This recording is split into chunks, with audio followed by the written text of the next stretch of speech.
izin menyampaikan rundown pada acara seminar Jumat kali ini. Jadi yang pertama nanti bakal ada opening, kemudian ada kata sambutan, kemudian akan dilakukan seminar Jumatnya, kemudian ada penyerahan simbolis beasiswa Karsam, kemudian ada peresmian taman. Ya, sesuai peribahasa yang pernah saya baca gitu ya. Jadi tak kenal maka kenalan. Jadi sebelumnya saya izin dulu memperkenalkan membacakan profil singkat orang-orang hebat yang bakal nanti ngisi seminar. Jadi bakal ada Pak Edin Ahmad Syarifuddin, Pak, selaku Senior Manager Exploration Overseas gitu, SAHU Pertamina. Kemudian dia di GIA-nya menjabat sebagai Ketua Himpunan HMTGG ITB periode 2002 sampai 2003. Kemudian ada Pak Michael Sompi selaku Exploration Manager RH Petrogas Company Indonesia yang di GIA-nya menjabat sebagai Ketua Kaderisasi HMTGG ITB periode 2002 sampai 2003.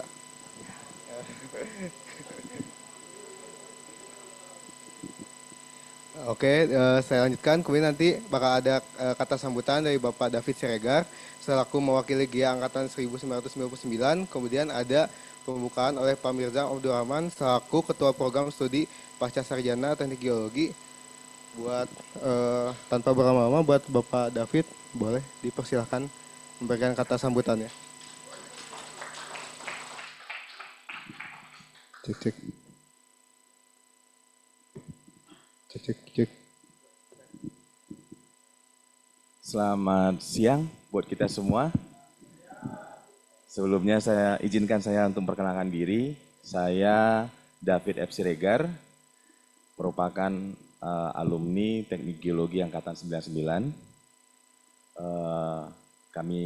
Saya mewakili dari teman-teman Angkatan 99 yang kebetulan hari ini adalah reuni Perak buat angkatan kami 99. Dan sebelumnya kami juga mengucapkan terima kasih atas kehadiran Bapak Ibu sekalian dan adik-adik yang ada di sini. Dan tidak lupa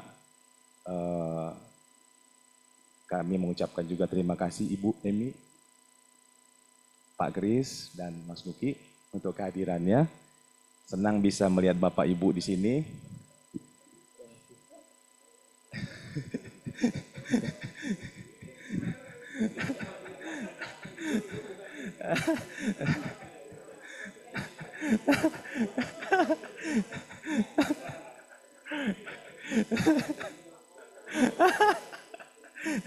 Baik, baik. Pada intinya kami mengucapkan terima kasih sekali buat Bapak Ibu dan adik-adik yang hadir di sini dalam rangkaian acara Reuni Perak Teknik Geologi Angkatan 99. Dan pada prinsipnya kami ingin berbagi apa yang kami sudah terima, ilmu yang kami kecap di tahun 99 sampai dengan kami lulus. Dan terakhir kami mengucapkan ke Bapak Ibu dosen kami yang telah mengajarkan kami selama ini. Inilah kami anak-anak Bapak Ibu yang mungkin sudah melalang buana kemana-mana dengan jabatan yang luar biasa. Dan bahkan pada saat ini akan dilakukan presentasi oleh teman kami di Angkatan 99. Semoga apa yang dipresentasikan pada siang hari ini bisa menjadi sharing ilmu buat teman-teman adik-adik di sininya. Sekali lagi terima kasih Bapak Ibu, adik-adik. Kami ucapkan terima kasih sekali lagi. Ya, oke, terima kasih buat Pak David Siregar selaku perwakilan dari GIA 1999. Kemudian buat Pak Mirzam mungkin boleh ke depan Pak buat ngasih kata sambutan sama pembukaan acara seminar Jumat kali ini Pak.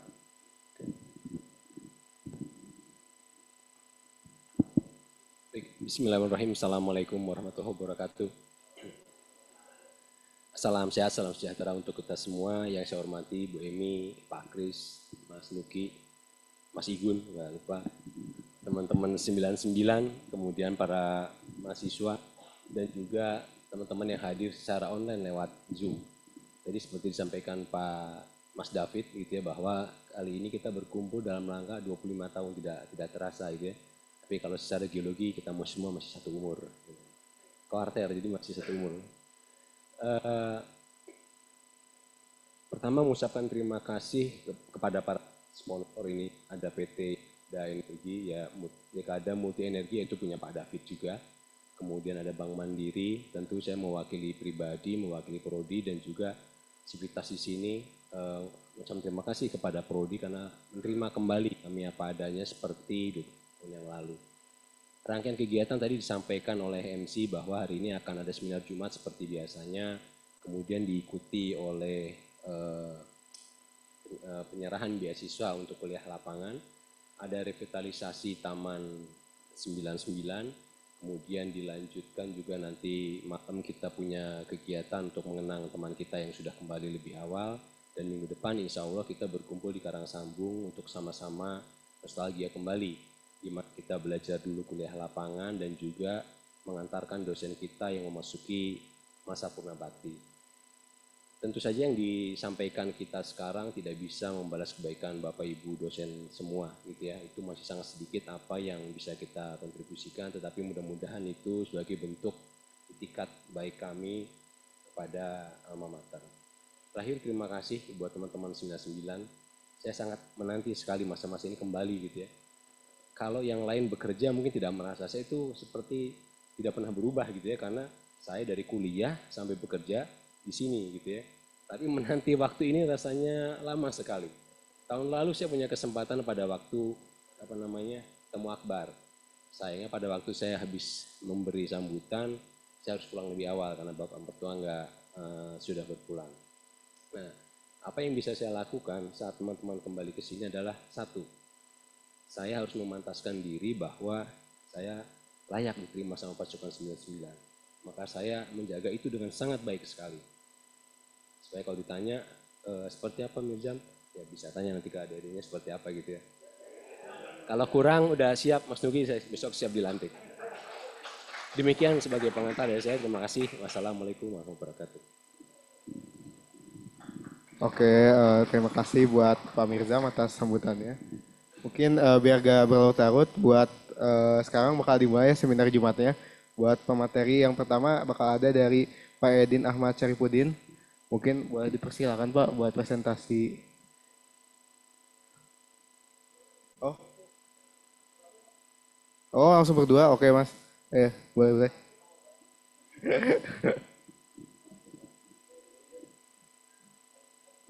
Cek.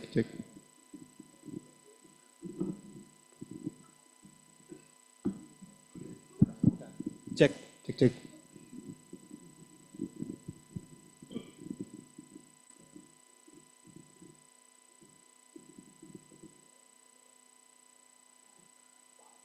Baik, terima kasih. Selamat siang. Yang baik buat kita semua. Yang saya hormati Bu Emi, Pak Kris, dosen-dosen kita yang sangat luar biasa ya. Kita dipertemukan di kesempatan seperti ini. Langka sekali sebenarnya, jadi waktu seperti berhenti, seperti kata Pak Mirzam tadi ya. Mirzam teman saya mapping di Penosogan, jadi banyak yang kita lewatin ya waktu Karangsambung. Dan Pak Nuki juga, makasih sudah sempat hadir. Dan tak lupa senior saya Pak Indra Gunawan. Saya dengan Pak Edin sini mencoba buat ini ya, kita mau sebenarnya lebih ke arah seminar dan kemudian diskusi mungkin ya, kalau saya pikir ya. Jadi memang kita sempat berpikir apa sih topik yang saat ini lagi bisa hits dan merupakan bridging ya antara generasi sekarang dan juga menjawab kebutuhan tantangan eksplorasi saat ini.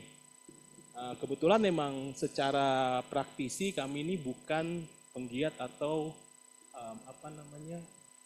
yang berkecimpung secara fokus ya di dunia AI ini. Udah banyak sekarang yang berkembang beberapa kolega-kolega kita, tapi kita melihat dari sisi strategik, melihat dari sisi managing gitu ya, kemudian dari sisi tantangan yang lebih ke arah eksplorasinya itu sendiri gitu. Makanya judulnya adalah kalau dilihat di flyer itu tantangan eksplorasi khususnya Indonesia dan juga nanti pada umumnya akan bisa di-apply ya sampai ke seluruh basin, ke seluruh area. Jadi di sini kita ngelihat AI itu barangnya seperti apa sih, kemudian penerimaannya itu seperti apa gitu ya. Kemudian di generasi sekarang di mana data dan juga big data ya, kalau kita sebutnya tuh, kemudian exchanging information sudah sangat cepat. Di mana sih sebenarnya tempatnya ini? Dan kemudian nanti kan ujung-ujungnya tuh akan ada pertanyaan besar ya, big question mark gitu. Ini selalu banyak yang menanyakan sebelum ada pembicaraan seperti ini, selalu ada yang menanyakan gitu bahwa at the end itu kebutuhan seorang geologis itu masih diperlukan nggak sih dengan adanya AI seperti ini, di mana era otomatisasi udah mulai Kurang dekat Pak Michael. Cek. Nah, era otomatisasi udah mulai meningkat, dan di mana sih kita akan menempatkan diri kita. Di sini kita mencoba buat berdialog, berdiskusi dan memberikan pandangan dari sisi kami selaku praktisi ya dari dunia industri.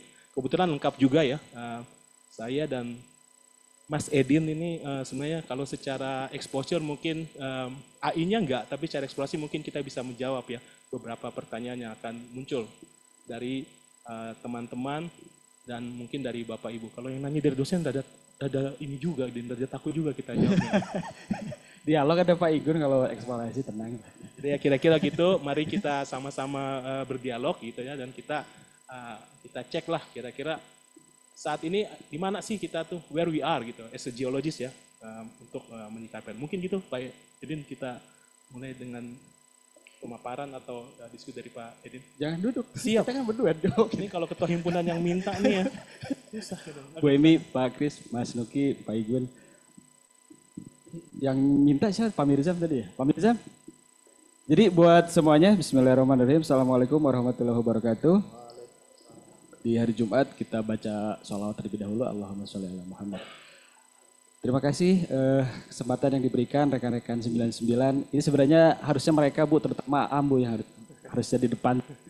Tapi karena memang kemarin dadakan dan mintanya apa judulnya? Ini ya, Exploration Digitalization gitu. Nah sebelum kita mulai, kita dengar yel-yelnya dulu ya, mumpung banyak jakun nih. Pak Ketua kaderisasi monggo Pak.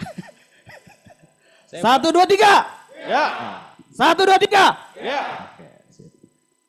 Mantep ya gitu malah enggak. Siap push up, nggak bawa jakun. Jadi tadi ada sedikit pembicaraan kenapa Las Mohican gitu ya. Las Mohican itu karena apa nih tadi nih? Karena Mas Niki kan terakhir itu ya.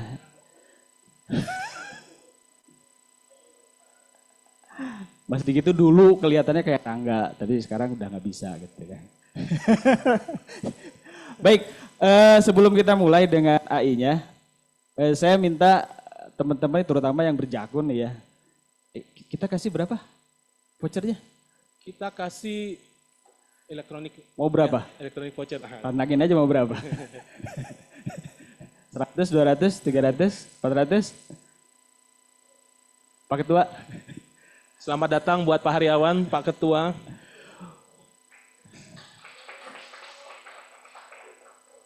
Ada Ronald juga tuh. Izin Bu Emi, Pak Kris sebentar kita coba ice breaking dulu. Baik, terserah ya mau siapkan HP, mau nanya apa, mau pakai knowledge sendiri silakan. Ini kita berbicara tentang AI ya. Sebutkan nama lengkap Bapak Mirzam. Sama gelar-gelarnya. Nah, ini yang Mas pakai kacamata nih. Mas.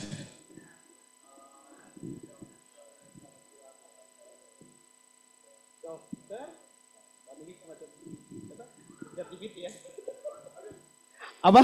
Coba. Dokter? Kurang. Nah, kan? Pasti ada errornya nih. Siapa lagi yang kedua? Ujung sana. Yang paling ujung. Nah.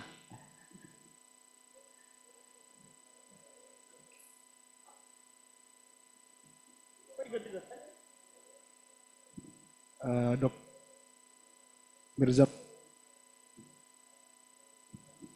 Dia tahu dari mana nih? Oh.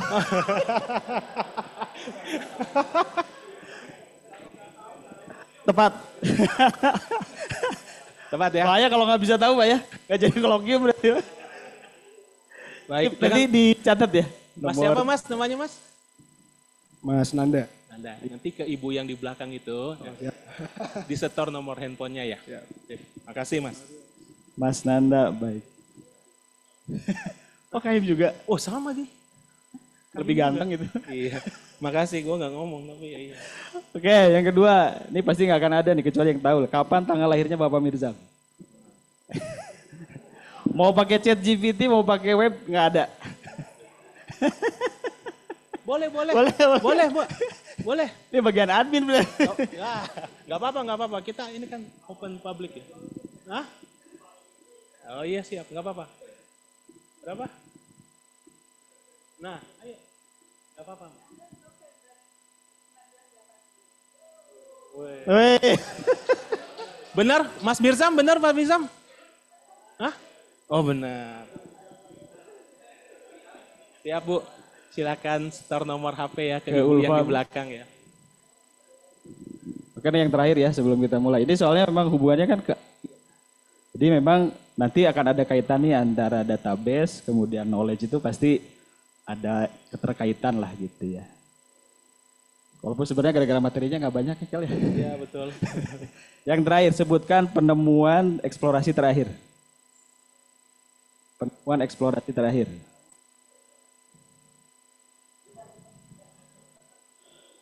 Satu di 2023, satu di 2024.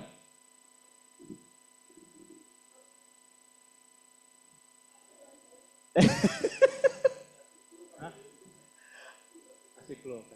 Oh kasih clue. Kalau clue sih yang pasti ada yang geng-gengnya itu satu. Company boleh beda. Company-nya Aam. Aam yang bisa mutusin. Yang kedua sih kayaknya belum ada di web tapi itu temuan juga sih. Oh ada 4. Aduh salah maaf Pak Igun. Lebih update tadi. Pak Igun tolong dibetulkan. Yang ngerjain projectnya. Baik ada yang bisa? Ada yang bisa?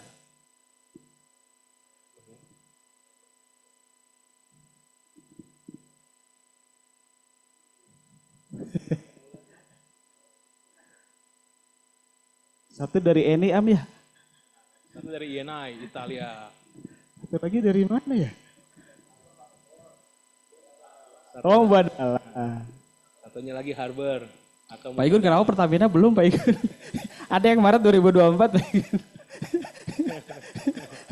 Kira-kira kecil ya 300 BOPD ya. Nama Mara ada yang bisa jawab? Mas Wira, awas sih, coba aja nih. Dua sumber, satu dari Mubadala, satu dari Eni. Kita pending aja dulu. Ada, boleh. Monggo Mas.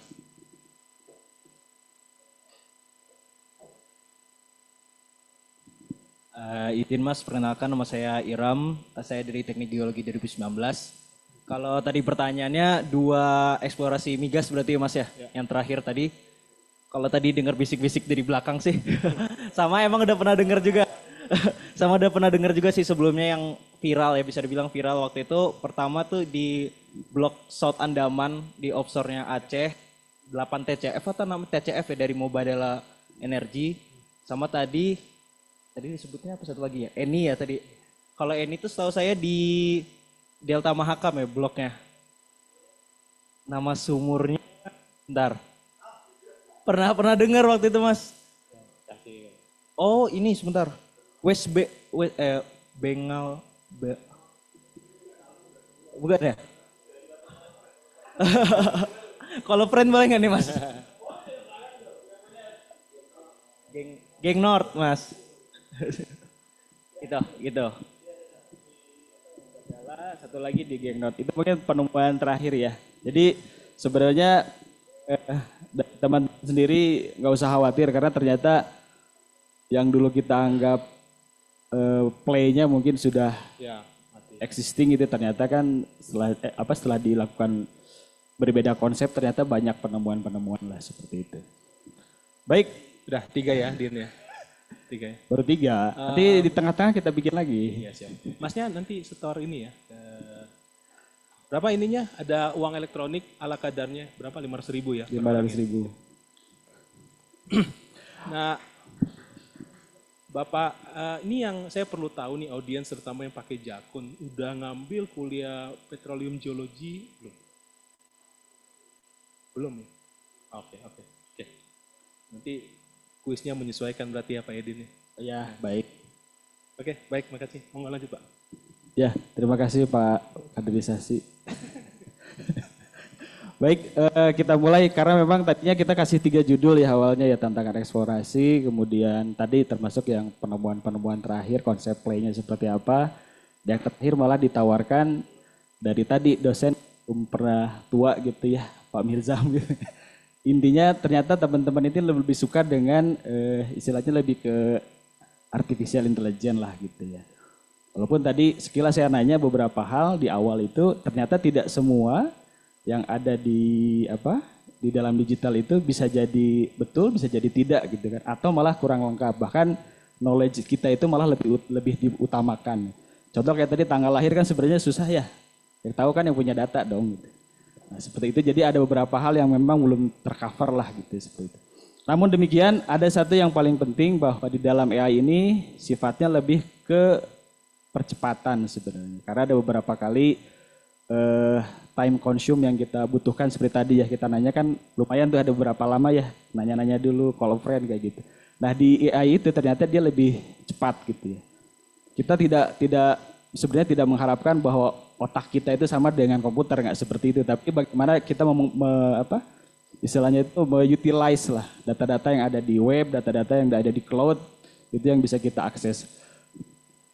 Saya sama Michael disclaimer dulu karena ini bukan bidang kita ya, bukan bidang kita lebih banyak di exploration strategiknya.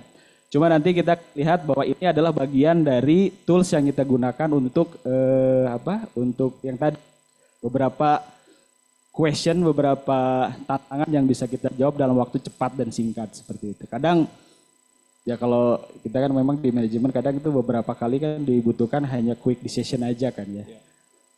Mungkin kalau di kaderisasi kan lama ya, rapat anggota aja berapa hari, 3 hari ya. Itu juga kalau quorum kan, kalau enggak susah gitu kan.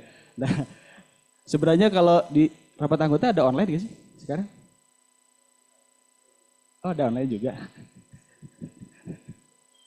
Baru kita belum pernah rapat anggota online. Benar, mau lebih damai sekarang. Baik. Ini outline yang kita berdua coba diskusikan. Yang pertama lebih ke vision dan mission. Sebenarnya tadi udah dijawab ya dari awal seperti apa. Kemudian roadmap sebenarnya lebih ke kira-kira bentuknya akan seperti apa gitu. Dan yang terakhir digitalization process. Welcome and join to our club. Welcome, Mr. I think people from Bergen University, right? Yeah, right. All right. We'll speak in Bahasa, but if you have any query in English, we'll address you. All right, thank you. Jadi seperti disampaikan tadi sebenarnya ini fresh menu open Bapak dan Ibu, adik-adik semuanya, karena terus terang ide awalnya itu tadi ketika kita ingin bertanya gitu ya, one quick question gitu kan, itu pasti membutuhkan jawaban yang cepat juga.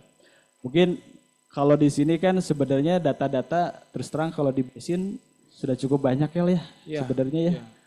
Data-data name it lah, kalian mau nanya basin gitu udah diputuskan kan ada berapa basin gitu. Kemudian exploration strategic apa sih yang baru gitu. Semuanya sudah ada gitu. Bahkan reservoir yang tadinya kita hindari seperti basement. Dulu kan kita hindari ya, we avoid the basement, but right now we drill the basement gitu kan. Volcanic plastik semua sudah dilakukan seperti itu. Jadi intinya terus terang di generasi kami ini kita mencari yang betul-betul new concept gitu. Karena yang besar-besar sudah diambil sama generasinya Mas Nuki sebenarnya. Apalagi penemuan terakhir kan, Soka segala macam terakhir. Nah kita baru temuan terakhir itu tadi disebutkan di Geng Note, kemudian yang di Mumbadala ya. Terakhir kami pun stratigrafik itu lebih di FVO sebagai informasi gitu. Jadi itu adalah konsep-konsep yang memang termasuk kita harus berani lah seperti itu. Dan alhamdulillah memang di exploration director, di direktur kami ingin benar-benar mendorong lah konsep-konsep baru gitu yang beresiko tinggi gitu. Kalau ada pertanyaan langsung aja. Tapi serta nomor HP jangan lupa. Jadi kalau ada istilah yang lebih teknis dan ada beberapa yang belum dimengerti, langsung tanyakan saja. Tapi minimal di sini pola pikir akan sama gitu loh. Jadi menurut kami apa yang kami bawakan paparan kalau institut technical dan sebagai mahasiswa yang geologi ya udah pasti akan bisa ngikutin lah flow-nya gitu. Ini teman-teman ada yang nge-vlog nggak? Vlogging nggak? YouTuber? YouTuber? Karena terakhir berapa ya yang dibilang sampaikan sama Mirzam ya? Kita waktu itu bertanya, mungkin waktu itu pernah ditanyakan ya, ada beberapa justru malah sebagian besar itu senang dekat dengan dunia digital ya, ketimbang dunia petroleum gitu kan, seperti itu. Jadi mungkin ya di sini juga kita mau tidak mau ya memang itulah tuntutannya gitu ya. Ya Jul ya, kalau nggak salah terakhir tuh banyak yang mau ke AI ya. Yang waktu kita tanya suka gamer nggak sih? Suka kan mereka kan. Jadi itu yang salah satu. Nah itu juga kita coba implementasikan. Sekarang tuh ada beberapa outcrop yang sudah kita digital lah seperti itu ya. Ya walaupun terakhir itius waktu kita COVID ya. Ya kebayang nggak sih kalian field trip tapi ngelihatnya tuh singkapannya pakai apa? Sinematik gitu, kayaknya kurang seru, tapi ya itulah faktanya gitu seperti itu. Jadi sejak dari COVID itulah memang sebenarnya yang menjadi pembuka lah ya, bahwa dunia digital itu sangat diperlukan, memang mau tidak mau ikut dengan itu kan. Tidak terelakkan ya ceritanya gitu ya. Jadi kalau saya nambahin ya, eksplorasi Indonesia ya, dari awal 1900 sudah dilakukan, khususnya migas. Dari sejak kita jajah Belanda itu sudah dilakukan gitu. Akibatnya yang tersisa sekarang, struktur-struktur perangkap-perangkap hidrokarbon yang quote unquote itu dia easy ya, itu seperti perangkap struktur itu udah semua sudah dites dengan yang namanya sumur. Jadi makin kesini tantangannya akan makin challenging gitu. Selalu ada saying bahwa kita bisa menemukan oil and gas di tempat yang lama dengan metode yang baru gitu. Atau kita menggunakan metode yang lama, kita cari tempat yang baru. Khususnya kalau untuk Indonesia, semua basin ya, cekungan dari ujung North Offshore Aceh sampai ke Papua itu sudah terpetakan dengan sangat baik. Gitu. Dan kenapa big data atau digitalisasi ini kadang perlu untuk mengolah data sebanyak itu, kita perlu suatu sistem yang membantu. Ya. At the end sebenarnya decision-nya ada di human-nya juga gitu. Menyangkut ke gimana strateginya, gimana ujung-ujungnya ke FID-nya gitu. Tapi data itu udah saking banyaknya ya. Total sumur berapa sih Indonesia Raya? Puluhan ribu kayaknya yang udah di luar ya. Baik Pak Igun kayaknya datanya kalau perlu sumur-sumur. Detailnya bisa naik ke Pak Igun. Tapi semuanya udah highly explore ya. Itu menjadi tantangan gitu. Sementara Indonesia kalau kalian tahu sendiri, Bapak Ibu, teman-teman semua aktif ya kita mengimpor ya. Kebutuhan dalam negeri kita masih belum mencukupi ya dengan produksi yang ada sekarang. Ya. Makanya ada beberapa program-program besar yang mau nggak mau kita harus coba buat sukseskan juga untuk menuju ke Indonesia Emas dan juga 2030 1 juta barrel ya Pak Edin ya. Betul. Nah, Tapi mungkin, mundur katanya Pak. Saya juga dengar gitu tapi Pak Igun betul ya mundur ya 2031 ya. jadi ya itu real gitu lah. Gimana kita menghandle ya data yang seperti itu. Jadi dengan data seperti itu, apakah dengan one click of a button kemudian bisa langsung keluar yang namanya ini, this is where you have to put your well gitu ya. Sepertinya enggak. Gitu. Etian akan balik ke geologinya lagi, ke geofisika lagi. Makanya, tapi tetap sebagai tools itu diperlukan. Sampai sekarang pun kalau kita melihat-lihat ya, pendekatan-pendekatan atau indikatif tentang adanya perangkap hidrokarbon itu kan sudah dari dulu juga ya. Kita punya teknologi wireline logging, kita punya FTG gitu ya. Itu apakah dengan serta-merta langsung bisa memetakan hidrokarbon di bawah permukaan? Kan enggak juga. Kemudian kita harus memapping sendiri ya. Tapi kita udah dibantu dengan alat itu. Sekarang tinggal gimana kita integrasikan ya data-data itu supaya bisa kita utilize gitu untuk kepentingan. Betul. Jadi kira-kira kalau ada masalah tantangan eksplorasi saya ngelihatnya dari sisi itu ya Pak Edin ya. Sepakat Pak Michael ya, betul sebenarnya di Indonesia kan kita dari tahun 1884 ya kalau salah ya, sumur yang pertama itu ya di daerah Cirebon ya. Itu kan berarti sudah sangat lama sekali gitu ya, dan terus terang database kita itu yang menjadi key sebenarnya. Ada pertama ini saya pernah di cooperasi lah gitu ya di Middle East. Itu mereka tertarik dengan Pertamina due to we are more experience lah from the greenfield until the broad. Jadi name it lah teknologi apa di Indonesia gitu. Bahkan terakhir kan STEAM juga memang malah apa namanya labnya kan ada di kita ya di Indonesia. Kalau kita bandingkan mungkin harusnya masa banyak cerita gitu ya kalau jika lagi di mana di daerah Middle East, apalagi terakhir kalau saya kan kebetulan waktu itu ngerjain di Irak gitu, itu less than lah gitu, challengingnya. Kalau di kita kan structure main, stratigrafik main, jadi semuanya itu full lah kalau di Indonesia itu. Justru dari situlah mungkin menjadi tantangan bagi kita, terutama yang di eksplorasionis di Indonesia. Data-data kita itu memang paling banyak lah, paling lengkap gitu. Justru itulah yang menjadi kekayaan kita. Jadi kalau ditanya dibandingkan dengan exploration lain, mungkin nanti teman-teman kalau ada yang mau jawab gitu ya, terutama ada yang ekspatriat tuh, Bapak Ronald gitu. Sebenarnya kita tidak banyak kalah, justru malah banyak kita temuannya malah di luar seperti itu. Baik, lanjut. Nah, sebenarnya ada beberapa ini tuntutan perusahaan lah gitu ya, Pak Igun mohon agak promosi dikit ya. Ini yang kita dapat memang saat ini kita benar-benar di Pertamina itu dituntut untuk memiliki inovasi di dalam digital. Gitu. Skip aja. Ketahuan sama Pak Igun sama Mas Nugi. Pak Mino. Jadi ini Pertamina ini kan selain sebagai K3S ya atau kontraktor kerjasama, dia juga adalah BUMN. Jadi di pundak Pak Edin ini ada suatu tanggung jawab besar ya. Saya suka sharing sama Pak Igun, Pak Nugi. Dan kenapa ada titipan tadi? Karena bloknya spreading ya dari sejak Sumatera sampai ke Papua mereka punya semua. Benar ya Pak Edin ya? Iya Pak. Kita coba bawa dari generalnya, minta dari Pak Kaprodi juga kan lebih ke general. Ini mungkin kalau kita lihat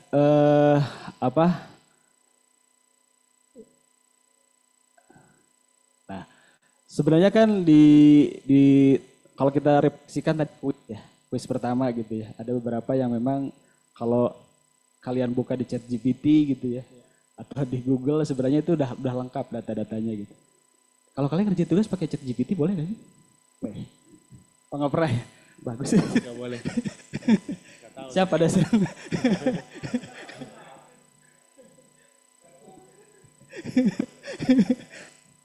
Nah, jadi ada beberapa memang yang tadi kalau quick look sebenarnya kita lihat di chat itu kan langsung come up lah gitu ya, nama-nama Pak Mirza lengkap ada, tapi tanggal lahir nggak ada. Hanya di adminnya TB lah yang ada.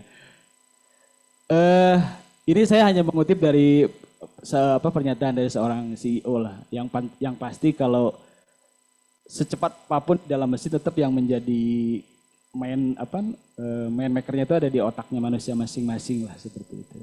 Tadi kan bisa dilihat sebenarnya kalau ada yang ngechat tuh yang tadi tak lihat, tapi di sebelah udah ada yang jawab sebenarnya, karena dia udah knowledge-nya udah dapet gitu.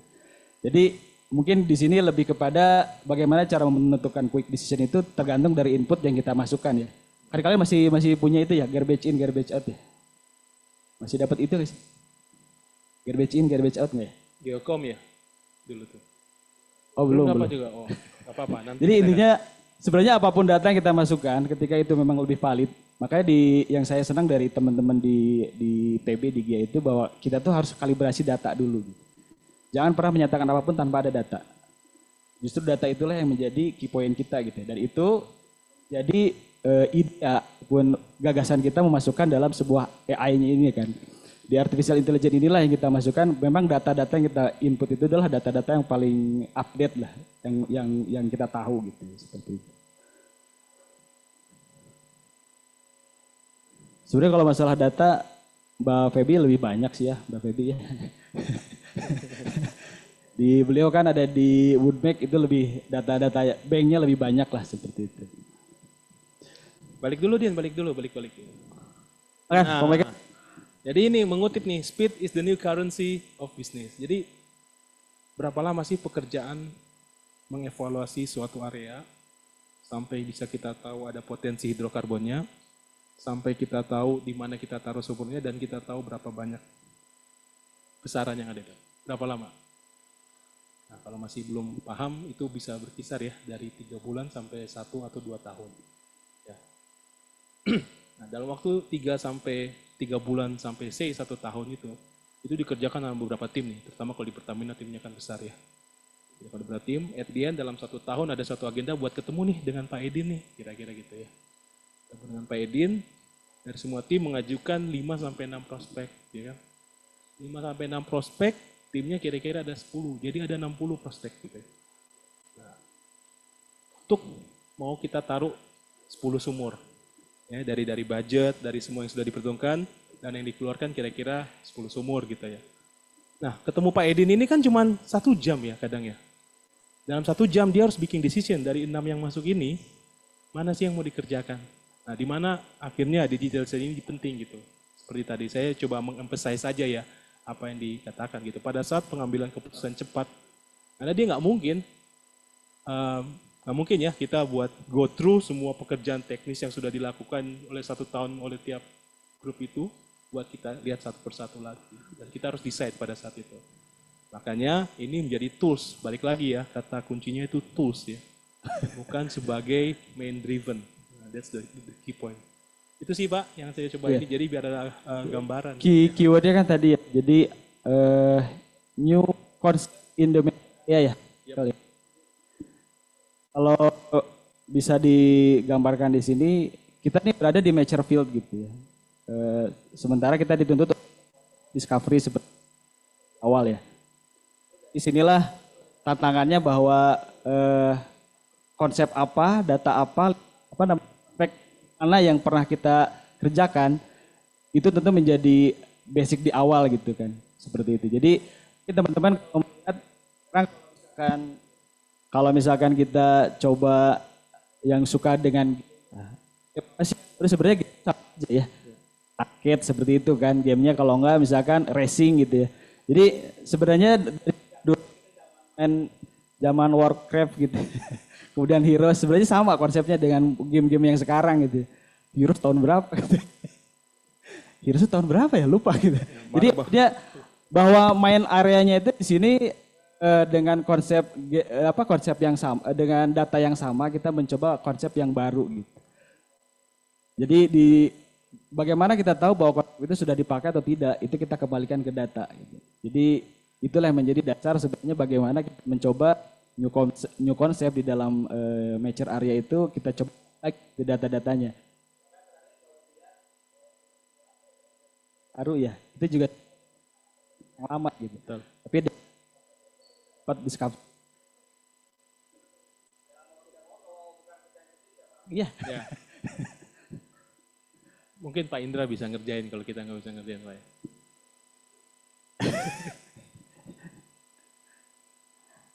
Baik, kalau saat ini, kalau kami sih di sini seperti disampaikan Pak Michael tadi, mau tidak mau dengan industri sekarang ya 4.0 kan, terutama kemarin kita belajar waktu kita COVID ya, dimana benar-benar data ya, kemudian kita lah. Kalau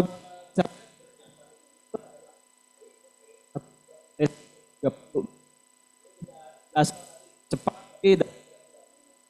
ya. Atau tidak ya dibor ya. Ya betul. Dan lewat dengan big data tadi, even sudah melewati beberapa screening sampai ke tadi decision terakhir itu, apakah akan berhasil enggak juga. Kalian bisa cek ya Pak Edin berapa sumur dry yang dia drill. Pasti lebih banyak daripada sumur yang discovery, and that's the fact gitu. Iya Pak Gun, banyak ya gitu dry-nya Pak Gun. Sama di semua explorationist hal itu berlaku gitu. Tapi kan di eksplorasi memang possibility untuk berhasilnya berapa? Terakhir 30 ya? Yes. Kalau terakhir di angkanya masih di atas 70% sebenarnya. Itu jadi emang suatu tugas yang harus diemban ya Pak Edin ya, karena di sisi lain eksplorasionis, sisi lain dia juga harus berbisnis ya. Jadi penemuan hidrokarbon tuh udah harus bisa di dalam tanda kutip dimonetize gitu ya. Nah itu yang harus kita play ya. Baik, ini mungkin lebih ke roadmap yang saat ini yang saya bilang tadi memang ini fresh from the oven ya. Saat ini kita sudah punya JIS dengan spatial data, kemudian ini lebih kepada BIS Pro dan yang terakhir ini yang saat ini kita kembangkan, kita coba dengan artificial intelligence. Nanti kita contoh ya di belakang.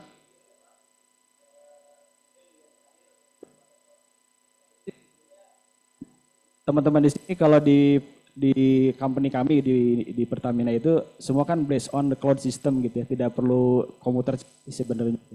Nah, semua kan ada di cloud gitu. Kalau mau diinterpretasi dari HP juga bisa sebenarnya ya, tapi kan itu tidak proper lah seperti itu.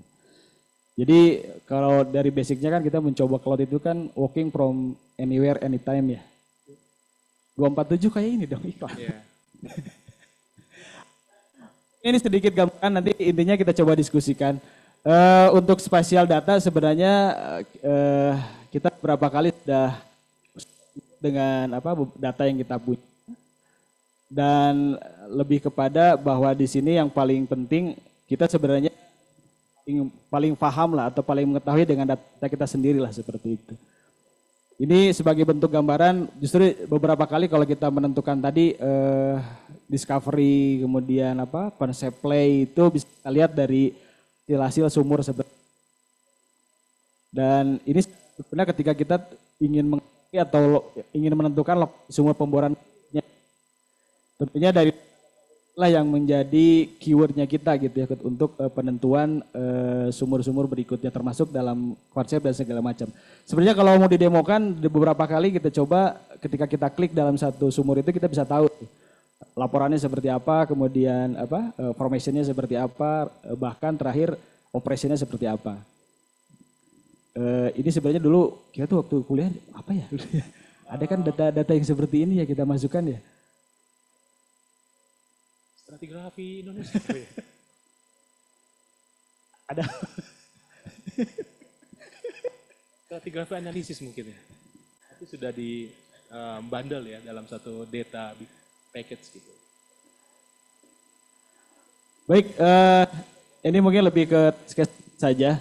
Ya. Seperti tadi kita sudah beberapa input data, baik yang kita tes sebenarnya lebih ke data sumuran. Karena terus terang buat teman-teman sendiri ya, kalau ketika kita melihat satu sumur gitu, coba dibaca kembali report sumur sebelum-sebelumnya. Karena biasanya memang dari gambaran situlah kita bisa tahu ini sumur seperti apa gitu ya.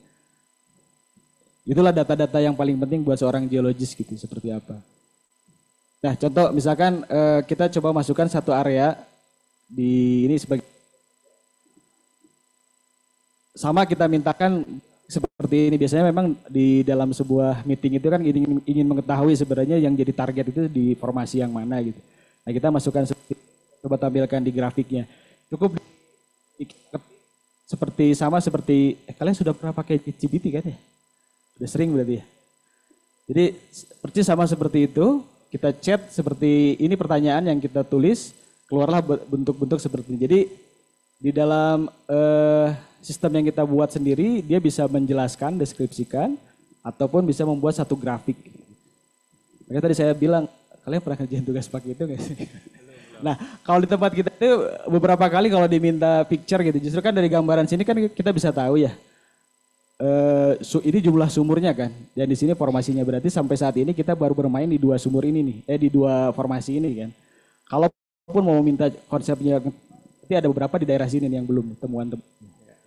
Ini saya nambahin dikit ya Pak Edin ya. Nih begitu diketik keluar nih data nih. Tugasnya apa sih geologis di sini? Sebelum data ini kita pakai sebagai suatu kebenaran harusnya dicek ya. Kita review juga, kita cek benar nggak nih 17 sama 18 ya di Kampung Baru dan Balikpapan. Ini formasi berarti ya di Delta Mahakam. Formasi Balikpapan? Formasi ya. Bapak Niki yang dari Total confirm ya. Dari Mahakam ya. Ya. Jadi kita QC dulu sebelum kita pakai.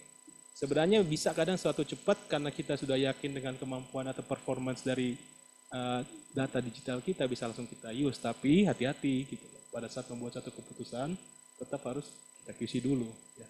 Jadi itu akan selalu di ini seperti seperti kata Pak Edin tadi ya, kita data udah nomor satu, nggak ada cerita gitu. Kalau udah pernah ke Karang Sambung, ya data itu ya datang lihat batunya itu data gitu. mungkin di sini udah sempat dikelompokkan gitu ya. Tapi tetap harus kita QC lah ceritanya. Iya, betul. Jadi yang tadi disampaikan memang itu ada di seorang geologis lah yang paling paham dengan data seperti apa gitu. Mungkin kalau tadi paket data yang kita berikan itu kalibrasinya tetap ada di geologisnya ya. Kita tidak bisa serta-merta memberikan data istilahnya itu ya tadi harapannya kan bisa langsung dipakai. Ya justru kalau oh ya sudah berarti kita ngebor di Kampung Baru seperti itu kan misalkan atau di Balikpapan gitu. Tapi kalau seorang geologis mungkin dengan analisis yang tertentu ya dia yang knowledge yang lebih paham tadi malah bergeraknya ke formasi yang lain gitu yang memang belum banyak sumur yang nembus lah. Betul. Itu sebagai gambaran. Jadi ini data boleh ya gitu tapi seorang geologis itu bisa tahu sebenarnya depannya itu kita mau ngapain sih gitu. Hanya Mbak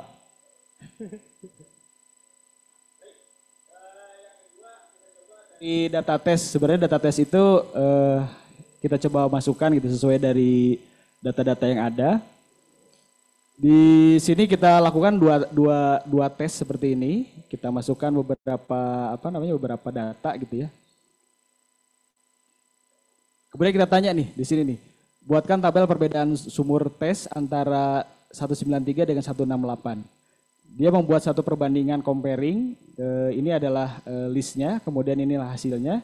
Dan ini dari tes 168 dan ini tes 193.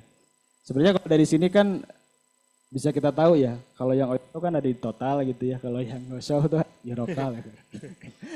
Tapi lebih kepada ini, kita bermainnya ada di mana gitu. Kalau di 168 kan kita di karbonat nih, ternyata memang play di sini yang berhasil itu adalah karbonatnya. Kemudian di tes yang 193 ini targetnya ada di. Jadi sebenarnya dari dua tes ini, seorang geologis itu harus meng-comparing lah. Ya. Play-nya yang mau seperti apa, kemudian yang objektif nanti untuk pemboran seperti apa. Banyak sebenarnya banyak hal gitu yang dari kedua perbandingan data tes itu. Nah kalau big data ini kenapa penting juga? Biasanya kita kalau di departemen eksplorasi atau ada GNG staff, biasa kita punya geotechnician ya. Biasanya dia yang mengumpulkan data-data itu. Kadang kan tergantung area, tergantung lokasi. Kita kalau minta ini, Mas A gitu ya, tolong dong kita cari seperti yang ini. Dia buka library, and then dia buka database, dia datang. Itu kadang paling cepat tuh setengah jam gitu, baru nyampe ke, ya kan kira-kira begitu. Nah dengan ini, hanya dalam kurang dari 5 detik, ini udah tersaji di layarnya Pak Edin, kira-kira gitu ya. Jadi, ide seperti itu. Jadi secara ini emang sangat membantu at the end gitu, dan teknologi ini yang kita gunakan. Tapi balik lagi ya tadi ya, pas melihat seperti ini, misalnya kayak Pak Niki yang misalnya yang udah biasa bekerja dengan reservoir 193 atau 168, dia begitu cek dan dilihat di tabel seperti ini, dia langsung bisa meng-QC dengan cepat. Ini Pak Niki. Kira-kira gitu ya. Jadi time itu jadinya key banget. Kita bisa mengeliminir ya pekerjaan-pekerjaan yang tadinya time consuming, atau bisa yang paling cepat 30 menit terus menuju ke 10 detik, itu suatu improvement yang luar biasa ya. Dan ya kita harus bisa adapt dengan cepat di kesana komisi. Ya. Waktu boleh lah gitu yang lebih cepat, tapi kalibrasinya ada di. Ya itu penting. Gitu ya, Pak Niki, Pak Udin, betul nggak sih? Confirm ya Pak ya. Siap. Enggak, tadi ditanya kalau show aja nggak usah dites kan ya?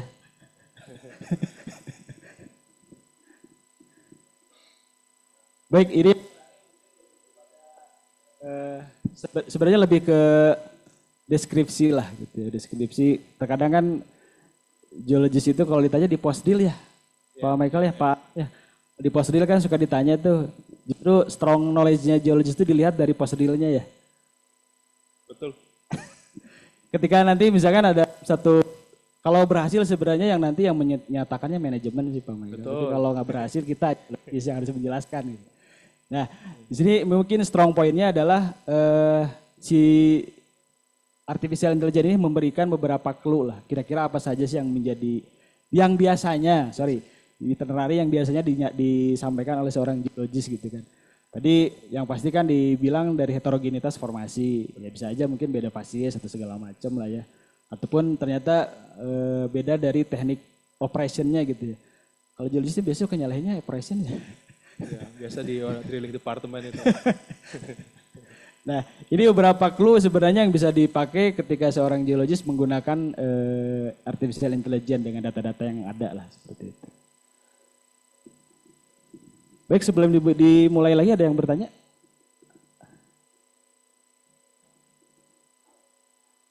Ya, silakan. Admin ya.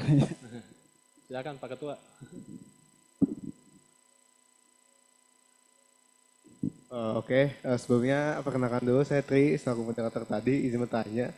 Sebenarnya kan saya pernah lihat juga ya Pak, kalau misalkan di Google tuh kayak ada bahwa geologi juga harus terus ikutin zaman dan bahkan pas ke lapangan itu pengaruh kayak interpretasi lewat coding tuh itu semakin masif lah Pak digunakan sama perusahaan. Itu benar nggak sih Pak, kayak apakah benar seorang geologis juga harus bisa coding gitu buat mempercepat pekerjaannya gitu?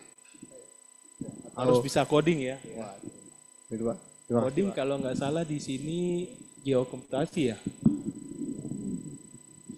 Geokom. Kalau Anda punya knowledge di situ, minimal tahu ya bagaimana cara mengcoding atau apakah ada yang salah dengan coding itu sendiri. Itu bisa kelihatan gitu. Tapi kalaupun enggak, sepertinya enggak juga gitu. Karena kita punya departemen IT sebenarnya. Hampir semua oil company major terutama kita punya IT departemen. Cuman the way mereka mengcoding bahasanya itu kan sebenarnya yang memberikan instruction adalah dari user ya. Users dalam ini geologis itu sendiri gitu. Jadi kalau kayak tadi mau deskripsi yang tadi dibilang sedikit susah atau apa, kalau bagi saya sendiri sih ke lapangan lihat batunya itu data primer gitu. Saya nggak tahu udah sampai situ belum ya di kuliah. Tapi harusnya membedakan ya data primer and then data sekunder, data tersier gitu. Di mana tingkat kepercayaan kita sebagai engineer, sebagai geologis harusnya tetap ke data primer. Makanya kenapa penting yang namanya geologi tetap ke lapangan buat lihat batu, karena melihat batu di singkapan dengan kondisi fisik seperti itu, kita sayat, kita kecengin dan itu tetap berbeda dengan melihat batu itu sendiri dalam suatu konteks wireline logging ya, gamma ray, resistivity dan teman-teman.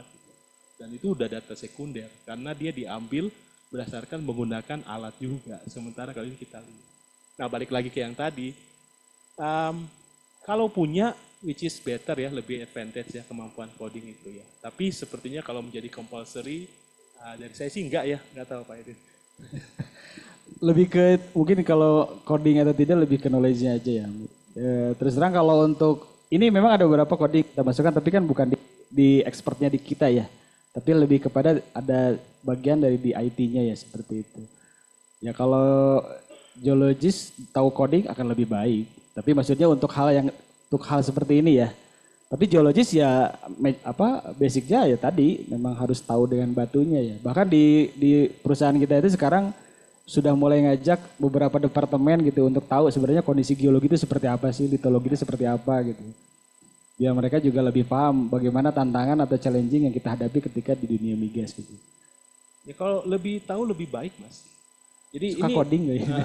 Enggak, ini jadi saya filosofinya jadi bukan hanya coding ya. Maksud saya ini seperti pertanyaan berapa tahun lalu yang ditanyakan apakah masih perlu tuh geologis ke lapangan ngelihat. Oh iya, Ya kan? iya, iya. Masih perlu Perlu nggak sih? dong. Zaman kita dulu TAB dan teman-teman gitu kan. Tapi at the end begitu masuk misalnya ya, masuk ke industri minyak atau masuk ke industri tambang gitu ya. Biasanya dalam suatu program buat mentoring atau program program seorang geologis, dia itu akan dikirim ke lapangan dulu. Harus ngeliat dulu operasi pemboran. Jadi well site dulu, and then baru kembali lihat. Jadi kenapa? Karena biar paham, ini loh yang dia. Dengan kalian sudah pernah melewati proses itu, andai kata satu saat kalian pengguna data, kalian tahu, oh ini kayaknya ada yang nggak bener nih dengan si Schlumberger-nya waktu dia ngeran. Sorry, sebut merek. Nggak ada kan yang bersih siapa? Dengan service company-nya misalnya. Kenapa? Karena kalian pernah witnessing hal itu. Jadi saya lihat sih lebih ke arah situnya ya. The more the merrier lah. Andai kata lebih perlu, lebih tahu, pasti akan lebih baik. Tapi apakah balik dari mandatory atau compulsory? Sepertinya tidak. Gitu ya. Cocok ya? Cocok. Cocok Silakan, ya, Mas ya? start. Ya.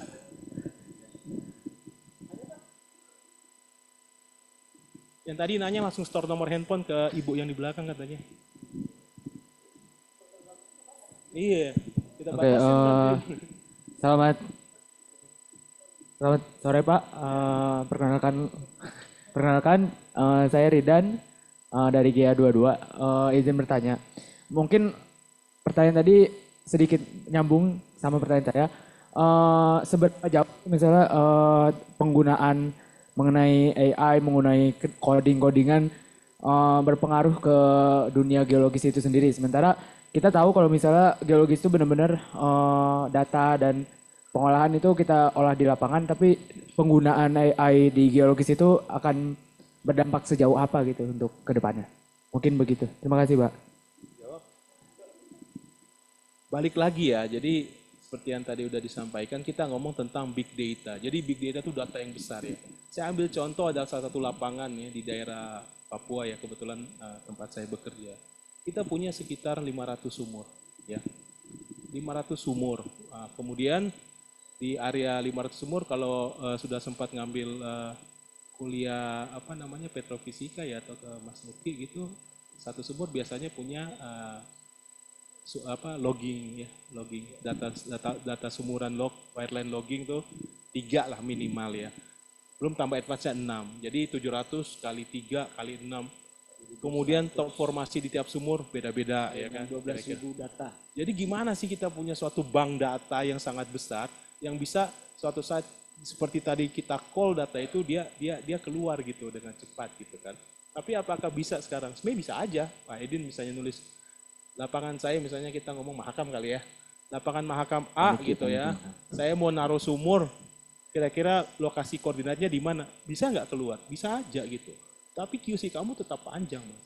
Kenapa? Data yang diolah, dia kan mengolah berdasarkan apa yang kita ini, nggak ada sentuhan keilmuan geologi di situ gitu.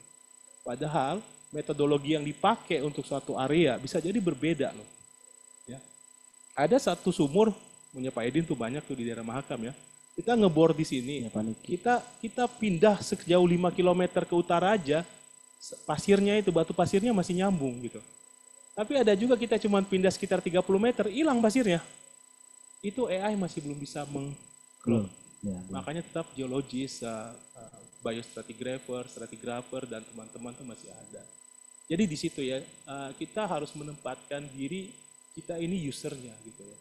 Karena kalau enggak ya harus wise. Keputusan buat tadi ngebor apa itu kan keputusan mahal ya Mas ya. Ada yang tahu nggak harga sumur berapa? Ayo, tebak. Coba tebak. Sumur yang paling murah aja buat ngebor satu sumur eksplorasi. Daerah Sumatera aja deh. Yang paling murah, sumur eksplorasi yang paling murah. Ada yang murah aja. Saat ini, ada yang tahu nggak harganya berapa? Oke, ada lagi nggak? 3 miliar US dollar. 3 miliar? 3 miliar? 3 juta maaf, 3 juta. 3 juta US dollar. Ya oke, around that figure ya, 3 juta ya. 3 juta tuh berarti kalau rupiahin tuh dengan kurs sekarang sekitar 50 M ya kira-kira ya. Sumur air. Sumur air ya. Jadi bisa bayangkan dalam waktu 1 jam kita perlu data itu, dia buat menentukan mana yang mau kita bor untuk dia meyakinkan manajemennya putting money ya 50 M. Itu yang paling murah yo. 50 miliar deh. Buat bisa membuktikan dan itu hanya terjadi dalam waktu kurang dari 2 minggu. Keputusan itu bisa dinilai berhasil atau enggak, benar atau salah gitu. Jadi balik ke yang ada yang tahu nggak sumur termahal di Indonesia berapa? Sumur termahal di Kalau ada yang Indonesia. bisa jawab nih langsung store ini juga nih, nomor telepon ke Ibu nih. Ada yang tahu nggak sumur termahal eksplorasi? Boleh di googling. Coba di QC sumur termahal Sampai saat ini.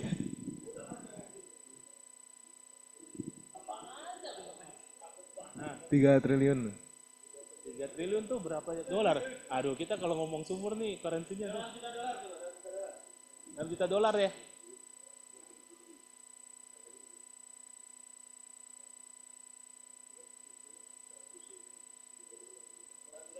$100 juta. 100 juta dolar itu berarti berapa tuh? 1,5 T ya? Kira-kira ya? Nah, salah.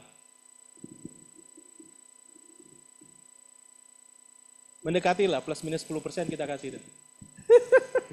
Karena emang angka exactnya kan masih ini. Ada yang tahu nggak? Drill, deep water. Tapi Drillnya 100 juta pakai namanya masuk sih. semi-sub, pakai kapal 100 juta selam di masuk drillnya sih. tuh. Satu hari biaya rignya itu setara dengan 15 miliar rupiah satu hari. Berapa tuh ya? 14 miliar. Ya, 1 juta. 1 jutaan lah ya. Tapi ini masuk di 100 juta. Toleransi deh 10% gitu kan. Nah, kalau nggak ada ya, Pak Niki mungkin bisa jawab Pak Niki. Pak Niki berapa Pak Niki termahal? Kalau Pak Niki kau jawab nggak bisa store nomor telepon ya. Pak Aam sebenarnya bisa jawab itu. Karena dia kan di offshore itu. Biasanya ini yang mahal-mahal deh. Iya. Ya kalau di Pertamina yang paling mahal itu 110 juta kalau di Pertamina ya. Kalau di Pertamina, tapi kan yang paling mahal masih banyak yang apa di offshore lah.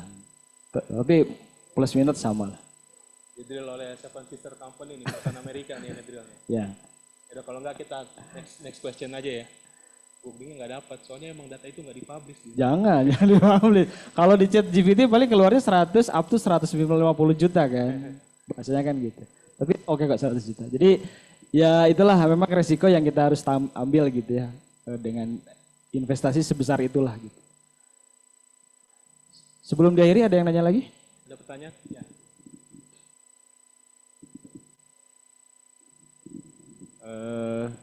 Selamat siang Pak. Sebelumnya izin bertanya, ponakan saya Aryo Bagus dari GIA 22. Sebelumnya pertanyaan saya itu lebih ke apakah itu masih ada gitu sampai masa depan gitu. Ditimbang dari adanya AI ini yang mungkin di zaman sekarang AI ini dioperasikan masih dengan oleh manusia, tapi jika memungkinkan di tahun-tahun selanjutnya itu AI bisa jalan sendiri gitu. Apakah geologi itu tuh tidak bisa gitu perannya digantikan oleh AI? Baik.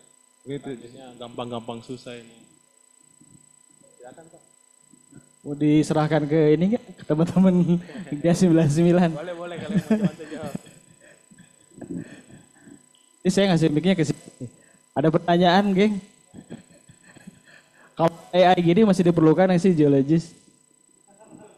Itu Pak Haryawan aja coba tolong jawab Pak Haryawan. Atau Pak Niki, silakan Pak Niki.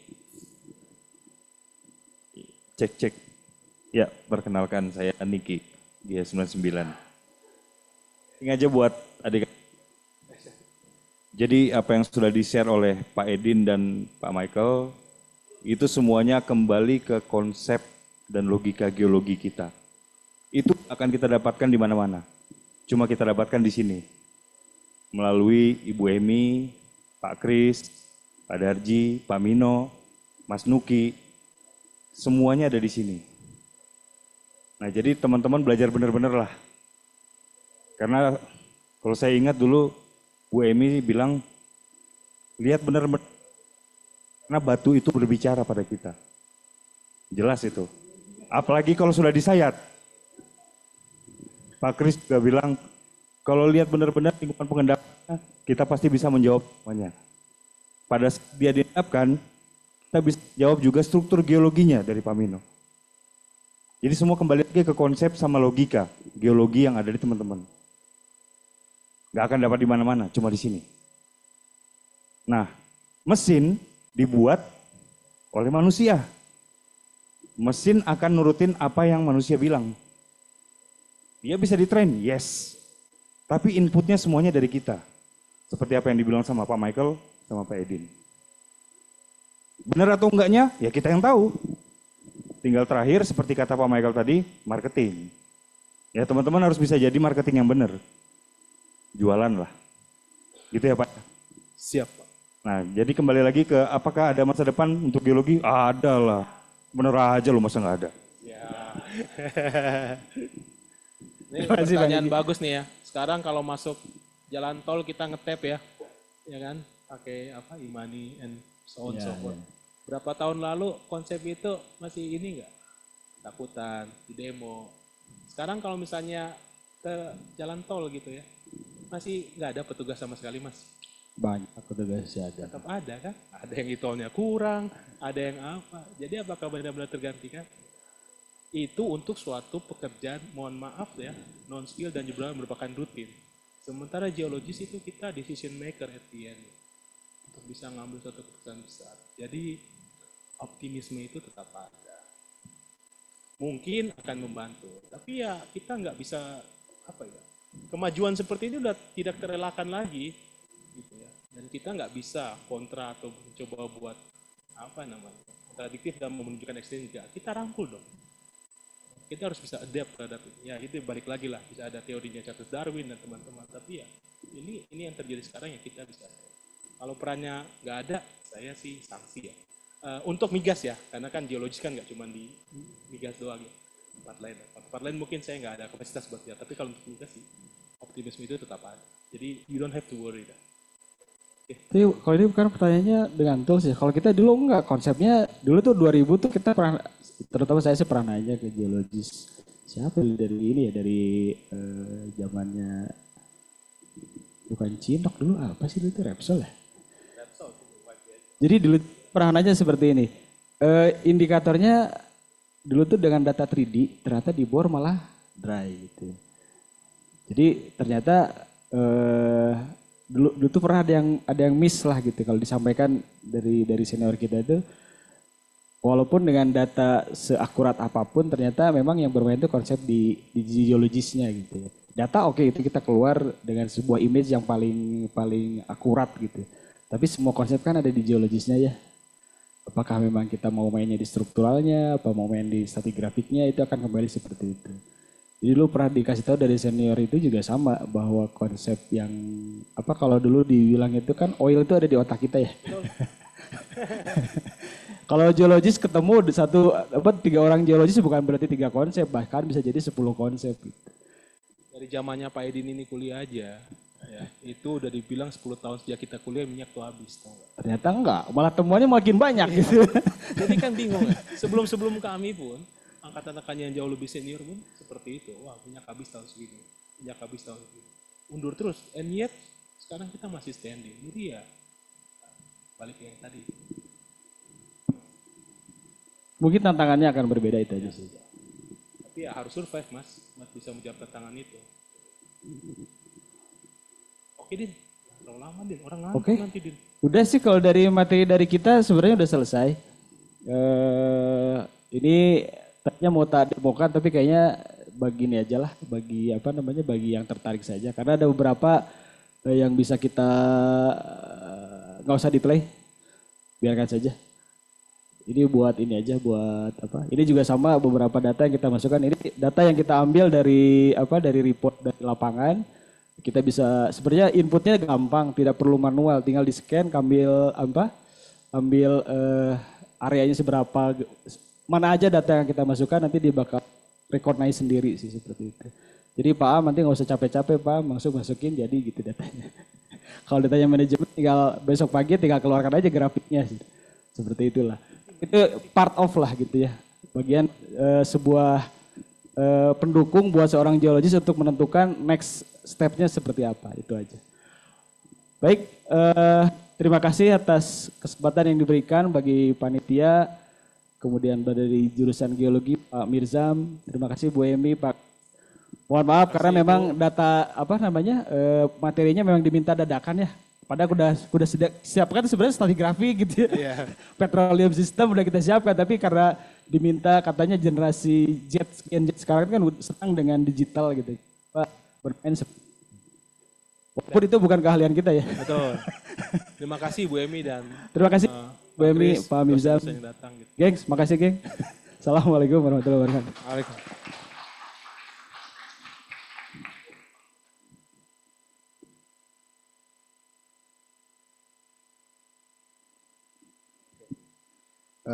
Oke, makasih banyak buat pembicara udah maparin materi yang sangat berguna ya buat kita semua. Mungkin sekarang lanjut ke acara selanjutnya karena udah jam segini juga, takutnya kaget dari rundown.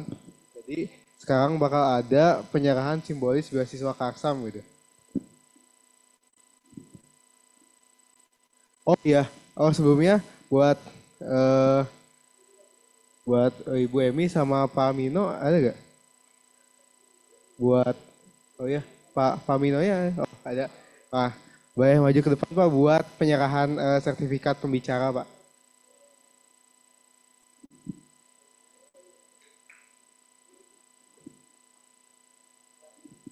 buat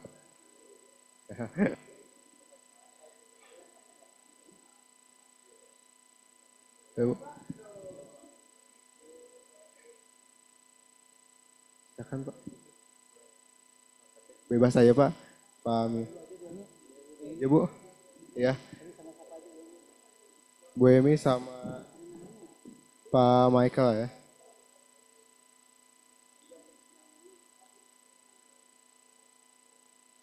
Mungkin satu. Ya. Hmm. Oke, silakan buat dokumentasi. Eh, satu, dua, tiga.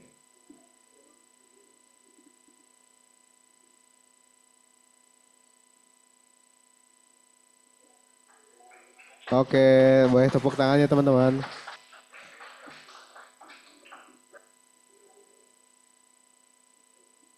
Hey, sekarang buat Pak Mino boleh dikasih buat Pak Michael. Ya gampang harganya.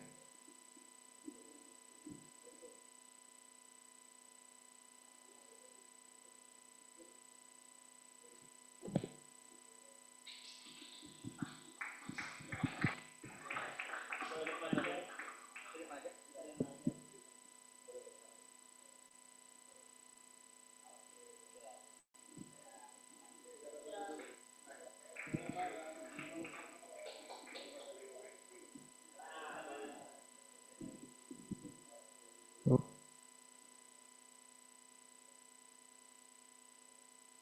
Eh,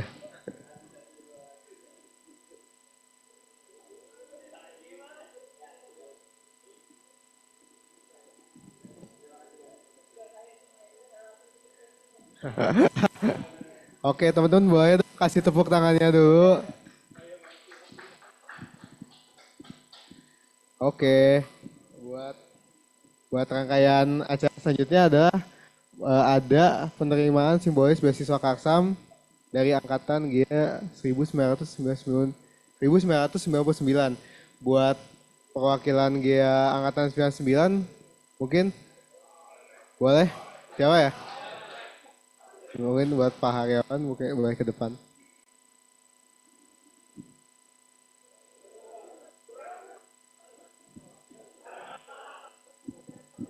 Mana ya? Ada Pak Asep nggak? Ada nggak? Hah? Oke.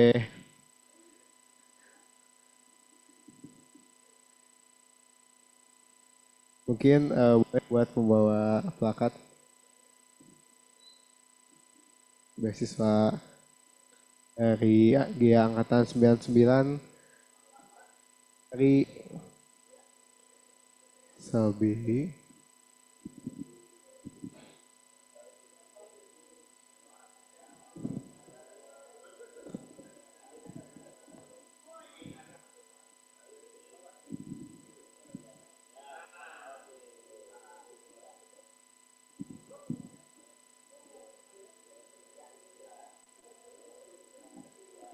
Oke, tepuk tangannya teman-teman.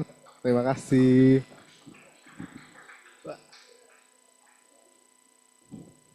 Baik, buat para masa seminar Jumat pada kali ini, mungkin boleh acara selanjutnya bakal ada peresmian taman, yaitu bakal ada gunting pita di ruangan. Jadi buat bapak-bapak dan ibu-ibu yang di sini dan teman-teman mungkin boleh keluar dulu dari ruangan ini buat, tapi jangan pergi dulu, tapi pindah buat ngelakuin perguntingan pita gitu. Jadi boleh aja keluar dulu. Keluar. Wah.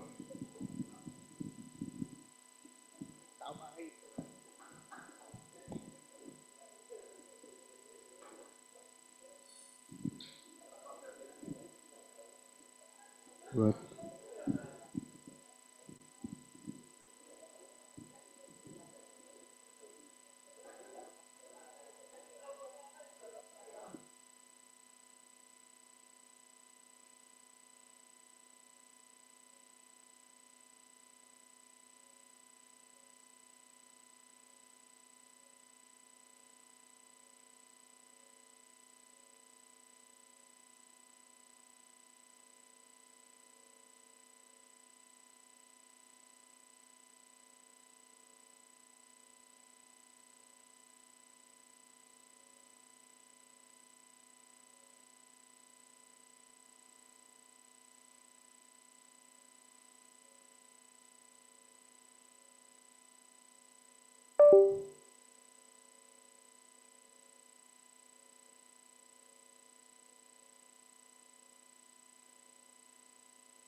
kita yang bakal dilakuin sama Pak Haryawan selaku pembicara biara.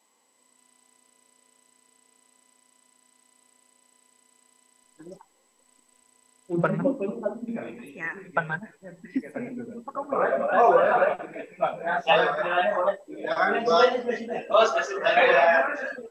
Jadi kan nanti di tengahnya di bawah aja.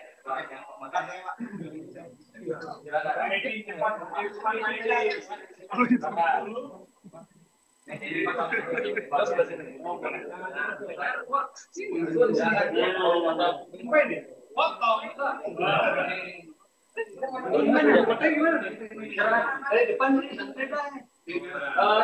bapaknya dari sini.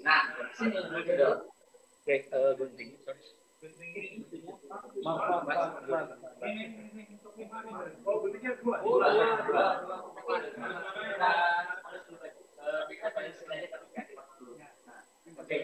Oke, semuanya boleh lihat ke bentar ya. Bimbingannya belum perbaikan, Pak. Dan ke sini, Pak. Gitu, Pak. Lihat sini dulu Pak. Bentar ya. Karena ke lapangannya sama, Pak. Sebentar. Siap. Oke, standby semuanya. Hitungan 3 boleh, Pak ya? Standby. 1, 2, 3 silakan, Pak. Iya.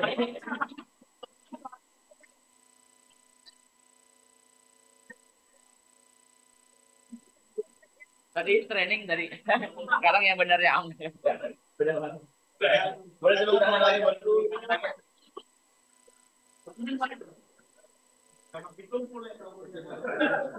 Silakan masuk teman-teman.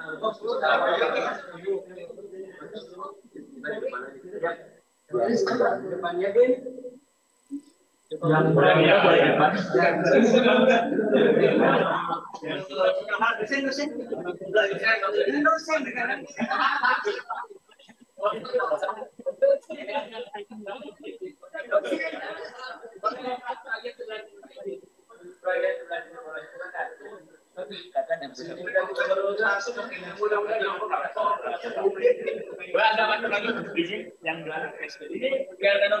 Aman. Nah, ada kelihatan di sebelah. Udah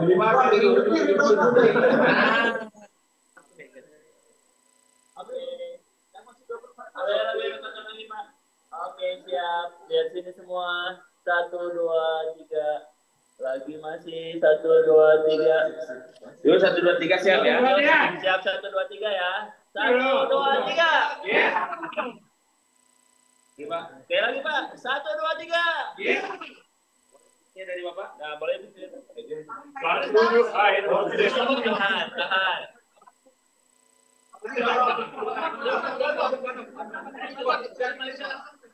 Ayo.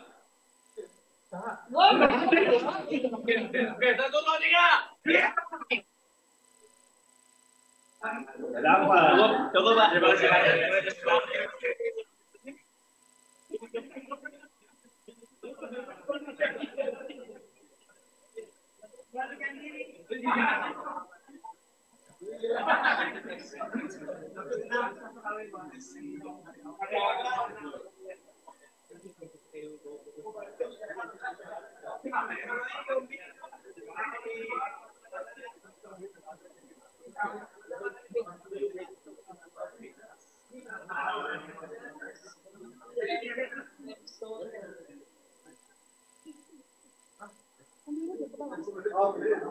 Oke, Bapak Ibu, mohon maaf, kita perhatian dulu Pak. Buat Bapak Ibu sama teman-teman dari seminar Jumat hari ini kan tadi udah dilakuin peresmian taman ya. Jadi kalau misalnya Bapak Ibu berkenan, boleh jalan-jalan ke bawah ke tamannya untuk lihat-lihat.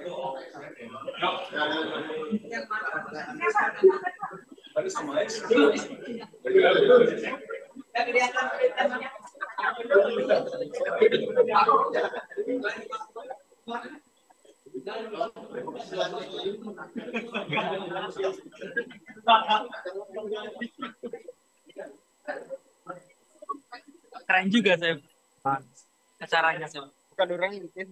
Oh iya, on mic.